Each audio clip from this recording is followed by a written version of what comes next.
How's it going, everyone? Welcome back. If this is your first time here, my name is Edgar and this channel is about personal finance, real estate investing, stock market investing, and personal development. So if that is something you're interested in, make sure to subscribe. In today's video, we're going to be looking at the top 4 reasons why most Americans are broke. I'm sure you've heard of those statistics that say how 78% of Americans are living paycheck to paycheck and how 40% of Americans would struggle to cover a $400 unexpected expense. Whether you agree with those exact numbers or not is not really the point. The point is a big part of Americans are struggling financially. And although you could argue that the reason why so many people are struggling financially is due to things like inflation, which makes the price of everyday necessities higher, then there's the increased cost of education and stagnant wages. But those are not the only reasons why so many Americans are broke, because if that was the case, then people who earn high wages would not struggle financially, and that's not the case. According to an article from CNBC, 17% of households who report earning more than $100,000 would still struggle to cover a $400 expense, and 10% of Americans with salaries over $100,000 are still living paycheck to paycheck. So as we can see from these numbers, there's many other reasons why so many people are broke.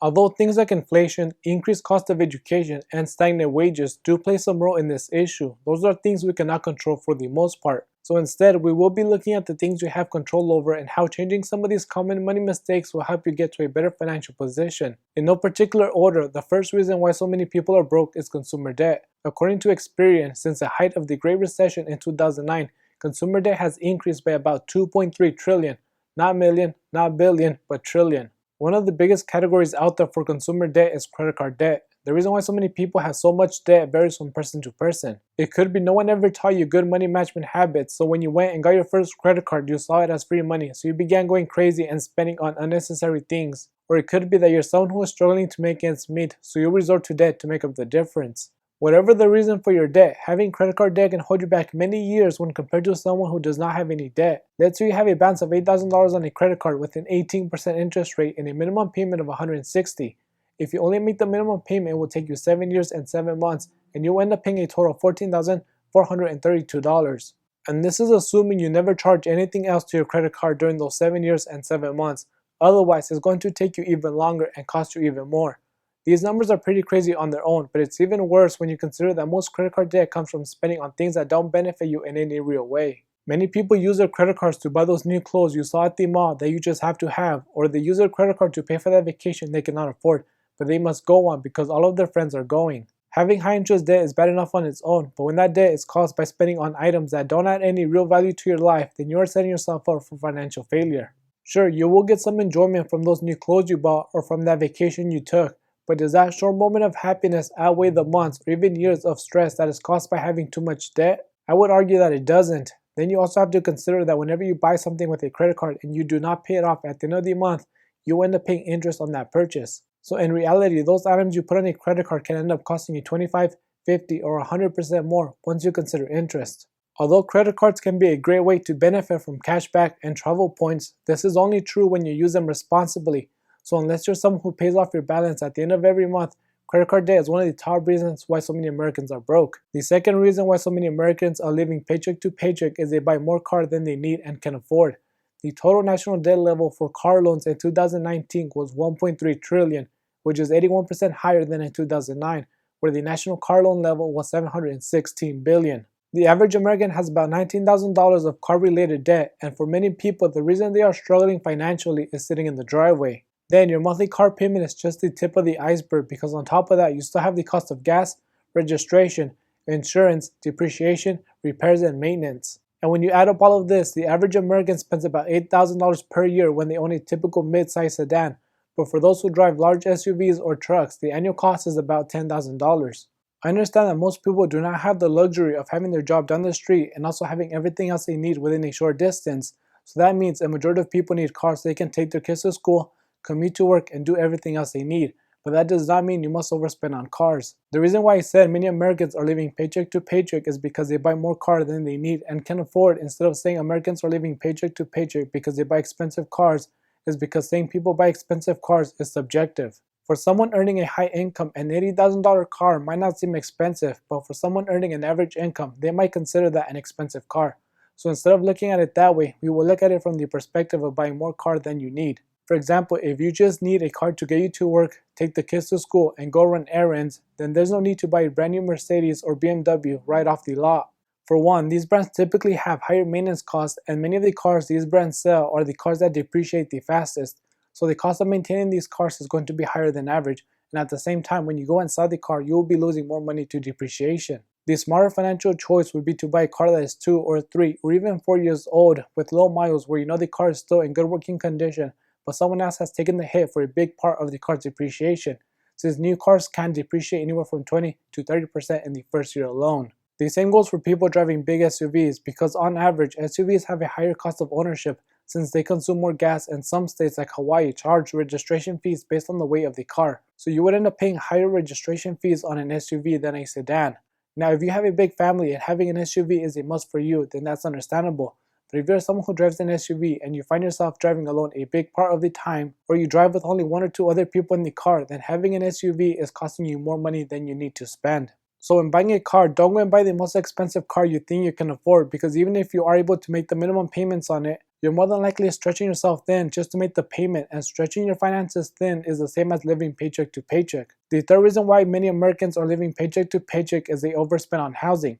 It's no secret that the biggest expense the average American has is on housing, and about 39 million Americans cannot afford their houses. No doubt, one of the reasons why so many people spend so much of their take-home pay on where they live is the high cost of housing in many areas of the country, like New York City, San Francisco, and Los Angeles. But there are many people who don't live in areas with high housing costs, yet they still spend a huge part of their take-home pay on housing. So why is that? Well, the reason is many people want to live in nice big houses even though they cannot afford them. For example, there might be a couple who is living in a good neighborhood in a nice 3-bedroom, 2-bath home, but all of their family are living in big houses, so they begin to feel social pressure, and eventually they fall into a trap and go buy a 6-bedroom house with a pool and huge outdoor entertainment area, even though they never needed the extra space. What you must realize is that the 3-bedroom house serves the same purpose as a big luxury house, and that is to give you a place to sleep and keep a roof over your head. Then you have young people who begin earning a high income and they go rent a luxury apartment with a view, and now they are spending 40 or 50% of their income on housing. But the thing is, many people don't spend most of their time at home because they are always working just to pay for that apartment, or they are out doing other things, or they are spending a huge part of their income on something they are not getting full use out of. If you're someone who is just out of college, then a smart choice would be to live with your parents for as long as you can and begin saving and investing the money you would have used for housing. Even if you only live at home for a year or two longer, that will save you tens of thousands of dollars. Depending on where you live, your rent will vary, but let's say you are renting a nice apartment and you're paying $3,000 per month. Over the course of 2 years, that's going to cost you $72,000, and that's not even taking into account your utilities and other expenses. Now, if it is not possible for you to move in with your parents because they live far from where your job is, or you're married with kids, then you should shop around for a cheaper place to live. This does not mean you have to go rent a tiny room in the ghetto, but if you're single, then you can find an apartment just outside of downtown where the rent is less and you can even get a roommate and split the cost. Or if you're married with kids, then only get a house that fits your needs and not a big house that has more space than you know what to do with. At the end of the day, the more you can save on housing, the more money you will have to invest into rental properties or stocks. You will have more money to start that business you've always wanted, and you will have more money for retirement. Even if you only save a few $100s a month on housing, that can equal several thousands later on in life. The next reason many Americans are broke is because they are not investing. Your goal should be to invest and not just save, because saving money will only do so much for you. When all you're doing is hoarding cash, then you don't get to benefit from compound interest. I'm sure you have heard of compound interest, but if you haven't, compound interest is when you earn money on your principal investment and you earn interest on interest. For example, if you invested $10,000 at 8%, after the first year you will have $10,800, and in the second year you would earn 8% on $10,800, not just on the original $10,000 investment. So in the second year you would have $11,664 instead of $11,600. Even though this might not seem like a big deal, when you begin to use big numbers and you do this over 10, 20, or 30 years, the difference is huge. If you invested $100 monthly starting at the age of 20 and stopped when you were 60, you would have invested a total of $48,000. However, because of compound interest, you would actually have over $350,000. Now I know $350,000 in 40 years is not going to get you very far, but the point of this example is to show you how compound interest works. Now let's say you have $10,000 saved, so you decide to invest that money, and every month, starting from the age of 20 all the way until you turn 60, you're going to invest $1,000. By the time you turn 60, you will have over $3.7 million. In order to benefit the most from compound interest, you need to begin investing as soon as possible.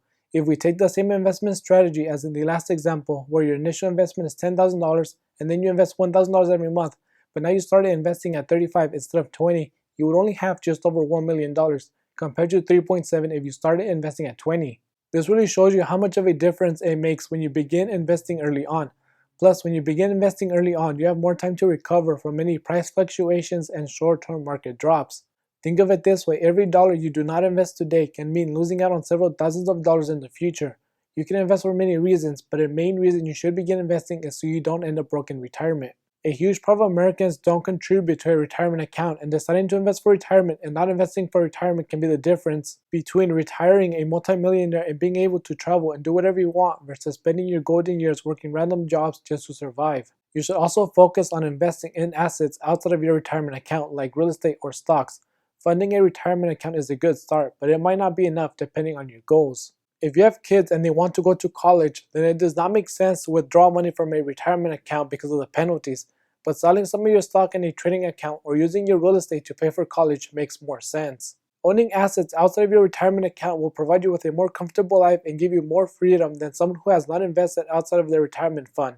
So now that you know the top reasons why so many people are living paycheck to paycheck, it's up to you to avoid these common money traps and set yourself up for financial success. If you enjoyed this video, don't forget to smash the like button and subscribe. Thanks for watching, and I'll see you next time.